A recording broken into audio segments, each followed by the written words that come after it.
અમદાવાદને વધુ લીલુંછમ અને સ્વચ્છ બનાવવાની દિશામાં મહાનગરપાલિકા દ્વારા વૃક્ષારોપણની કામગીરી કરવામાં આવી રહી છે। ત્યારે અમદાવાદની એક સંસ્થા દ્વારા એએમસીના વિશેષ સહયોગથી અનોખા યુનિક વૃક્ષારોપણ અભિયાનનું આયોજન કરવામાં આવ્યું છે। આ અભિયાન અંતર્ગત 1 લાખ ખાસ પેન તૈયાર કરવામાં આવી છે। આ બાયોડિગ્રેડેબલ પેનના પાછળના ભાગમાં ભીંડા, કેપ્સિકમ, પાલક સહિતના છોડના બીજ મૂકવામાં આવ્યા છે। આ પેન 1 લાખ લોકોને આપવામાં આવશે અને તેનો ઉપયોગ કર્યા બાદ તેમાં રહેલા બીજનું વાવેતર કરી શકાશે। સંસ્થાનો ઉદ્દેશ્ય આગામી દિવસોમાં 1 લાખ છોડનું વાવેતર કરવાનો છે। ગ્રીન લાઇફસ્ટાઇલને પ્રોત્સાહન આપવા માટે ખાસ બાયોડિગ્રેડેબલ પેનનું લોન્ચિંગ પણ કરવામાં આવ્યું છે।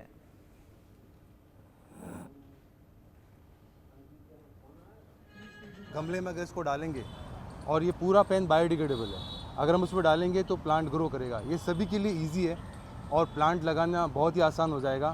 अगर हम 1 लाख छोड़ का मिशन रखते हैं तो हम तो बहुत ही कम मिशन रख रहे हैं। मुझे ऐसा लगता है कि भारत में हर बंदा इस तरह से प्लांटेशन कर सकता है और ये बायोडिग्रेडेबल है, इसमें खाद डालने की भी ज़रूरत नहीं है।